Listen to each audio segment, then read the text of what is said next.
नवा बाप।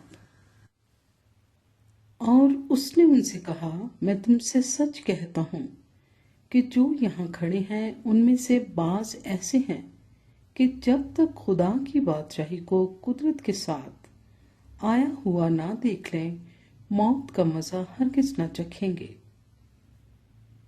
यीशु की सूरत का बदल जाना। 6 दिन के बाद यीशु ने पतरस और याकूब और यूहन्ना को हमरा लिया और उनको अलग एक ऊंचे पहाड़ पर तन्हाई में ले गया, और उनके सामने उसकी सूरत बदल गई और उसकी पोशाक ऐसी नूरानी और निहायत सफेद हो गई कि दुनिया में कोई धोबी वैसी सफेद नहीं कर सकता। और एलिया मूसा के साथ उनको दिखाई दिया और वो यीशु से बातें करते थे। पतरस ने यीशु से कहा, रब्बी, हमारा यहाँ रहना अच्छा है। बस हम 3 डेरे बनाएं, एक तेरे लिए, एक मूसा के लिए, एक एलिया के लिए। क्योंकि वो जानता ना था कि क्या कहे, इसलिए कि वो बहुत डर गए थे। फिर एक बादल ने उन पर साया कर लिया और उस बादल में से आवाज आई कि ये मेरा प्यारा बेटा है, इसकी सुनो। और उन्होंने यकायक जो चारों तरफ नजर की तो यीशु के सिवा और किसी को अपने साथ ना देखा। जब वो पहाड़ पर से उतरते थे तो उसने उनको हुक्म दिया कि जब तक इब्ने आदम मुर्दों में से जी ना उठे, जो कुछ तुमने देखा है किसी से ना कहना। उन्होंने इस कलाम को याद रखा और वो आपस में बहस करते थे कि मुर्दों में से जी उठने के क्या मायने हैं। फिर उन्होंने उससे ये पूछा कि फक्की क्यों कर कहते हैं कि एलिया का पहले आना जरूर है।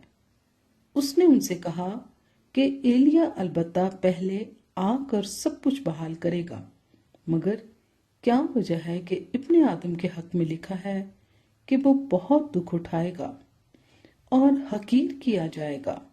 लेकिन मैं तुमसे कहता हूं कि एलिया तो आ चुका, और जैसा उसके हक में लिखा है, उन्होंने जो कुछ चाहा उसके साथ किया। यीशु एक बदरू गिरफ्तार लड़के को शिफा देता है। और जब वो शागिर्दों के पास आए तो देखा कि उनकी चारों तरफ बड़ी भीड़ है और फकी उनसे बहस कर रहे हैं। और फिलफौर सारी भीड़ उसे देखकर निहायत हैरान हुई और उसकी तरफ दौड़कर उसे सलाम करने लगी। उसने उनसे पूछा, तुम उनसे क्या बहस करते हो?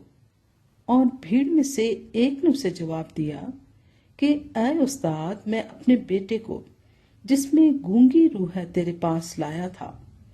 वो जहां उसे पकड़ती है पटक देती है, और वो कफ भर लाता और दांत पीसता और सूखता जाता है।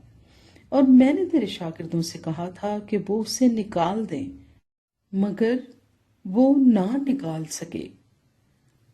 उसने जवाब में उनसे कहा, ऐ बेअतकाद कौम, मैं कब तक तुम्हारे साथ रहूंगा? कब तक तुम्हारी बर्दाश्त करूंगा? उसे मेरे पास लाओ। बस वो उसे उसके पास लाए, और जब उसने उसे देखा तो फिलफौर रूह ने उसे मरोड़ा और वो जमीन पर गिरा और कफ भर लाकर लौटने लगा।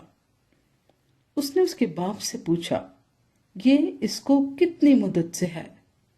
उसने कहा, बचपन ही से। और उसने अक्सर उसे आग और पानी में डाला ताकि उसे हलाक करे। लेकिन अगर तू कुछ कर सकता है तो हम पर तरस खाकर हमारी मदद कर। यीशु ने उससे कहा, क्या अगर तू कर सकता है? जो एतकाद रखता है उसके लिए सब कुछ हो सकता है। उस लड़के के बाप ने फिलफौर चिल्लाकर कहा, मैं एतकाद रखता हूं, तू मेरी बेएतकादी का इलाज कर। जब यीशु ने देखा कि लोग दौड़ दौड़ कर जमा हो रहे हैं तो उस नापाक रूह को झिड़क कर उससे कहा, ऐ गूंगी बहरी रूह, मैं तुझे हुक्म करता हूं, اس میں سے نکل آ اور اس میں پھر کبھی داخل نہ ہو۔ وہ چلا کر اور اسے بہت مروڑ کر نکل آئی اور وہ مردہ سا ہو گیا، ایسا کہ اکثروں نے کہا کہ وہ مر گیا۔ مگر یسوع نے اس کا ہاتھ پکڑ کر اسے اٹھایا اور وہ اٹھ کھڑا ہوا۔ جب وہ گھر میں آیا تو اس کے شاگردوں نے تنہائی میں اس سے پوچھا کہ ہم اسے کیوں نہ نکال سکے۔ اس نے ان سے کہا، یہ قسم دعا کے سوا کسی اور طرح نہیں نکل سکتی۔ یسوع دوبارہ اپنی موت کی بات کرتا ہے۔ پھر وہاں سے روانہ ہوئے اور گلیل سے ہو کر گزرے، اور وہ نہ چاہتا تھا کہ کوئی جانے، اس لیے کہ وہ اپنے شاگردوں کو تعلیم دیتا اور ان سے کہتا تھا کہ ابن آدم آدمیوں کے حوالے کیا جائے گا اور وہ اسے قتل کریں گے، اور وہ قتل ہونے کے 3 دن بعد جی اٹھے گا۔ لیکن وہ اس بات کو سمجھتے نہ تھے اور اس سے پوچھتے ہوئے ڈرتے تھے، سب سے بڑا کون ہے؟ پھر وہ کفرنہوم میں آئے، اور جب وہ گھر میں تھا تو اس نے ان سے پوچھا کہ تم راہ میں کیا بحث کرتے تھے؟ وہ چپ رہے، کیونکہ انہوں نے راہ میں ایک دوسرے سے یہ بحث کی تھی کہ بڑا کون ہے۔ پھر اس نے بیٹھ کر ان 12 کو بلایا اور ان سے کہا کہ اگر کوئی اول ہونا چاہے تو وہ سب میں پچھلا اور سب کا خادم بنے، اور ایک بچے کو لے کر ان کے بیچ میں کھڑا کیا۔ پھر اسے گود میں لے کر ان سے کہا، جو کوئی میرے نام پر ایسے بچوں میں سے ایک کو قبول کرتا ہے وہ مجھے قبول کرتا ہے، اور جو کوئی مجھے قبول کرتا ہے وہ مجھے نہیں بلکہ اسے جس نے مجھے بھیجا ہے قبول کرتا ہے۔ جو ہمارے خلاف نہیں وہ ہمارے ساتھ ہے۔ یوحنا نے اس سے کہا، اے استاد، ہم نے ایک شخص کو تیرے نام سے بدروحوں کو نکالتے دیکھا، اور ہم اسے منع کرنے لگے کیونکہ وہ ہماری پیروی نہیں کرتا تھا۔ لیکن یسوع نے کہا، اسے منع نہ کرنا، کیونکہ ایسا کوئی نہیں جو میرے نام سے معجزے دکھائے اور مجھے جلد برا کہہ سکے، کیونکہ جو ہمارے خلاف نہیں وہ ہماری طرف ہے۔ اور جو کوئی ایک پیالہ پانی تم کو اس لیے پلائے کہ تم مسیح کے ہو، میں تم سے سچ کہتا ہوں کہ وہ اپنا اجر ہرگز نہ کھوئے گا۔ گناہ کرنے کی آزمائش۔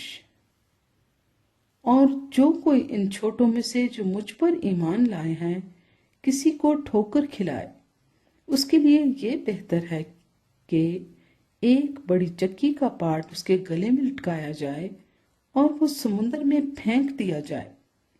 اور اگر تیرا ہاتھ تجھے ٹھوکر کھلائے تو اسے کاٹ ڈال۔ ٹنڈا ہو کر زندگی میں داخل ہونا تیرے لیے اس سے بہتر ہے کہ 2 ہاتھ ہوتے جہنم کے بیچ اس آگ میں جائے جو کبھی بجھنے کی نہیں، جہاں ان کا کیڑا نہیں مرتا اور آگ نہیں بجھتی۔ اور اگر تیرا پاؤں تجھے ٹھوکر کھلائے تو اسے کاٹ ڈال۔ لنگڑا ہو کر زندگی میں داخل ہونا تیرے لیے اس سے بہتر ہے کہ 2 پاؤں ہوتے جہنم میں ڈالا جائے، جہاں ان کا کیڑا نہیں مرتا اور آگ نہیں بجھتی۔ اور اگر تیری آنکھ تجھے ٹھوکر کھلائے تو اسے نکال ڈال۔ کانا ہو کر خدا کی بادشاہی میں داخل ہونا تیرے لیے اس سے بہتر ہے کہ 2 آنکھیں ہوتے جہنم میں ڈالا جائے، جہاں ان کا کیڑا نہیں مرتا اور آگ نہیں بجھتی، کیونکہ ہر شخص آگ سے نمکین کیا جائے گا اور ہر ایک قربانی نمک سے نمکین کی جائے گی۔ نمک اچھا ہے، لیکن اگر نمک کی نمکینی جاتی رہے تو اس کو کس چیز سے مزیدار کرو گے؟ اپنے میں نمک رکھو اور ایک دوسرے کے ساتھ میل ملاپ سے رہو۔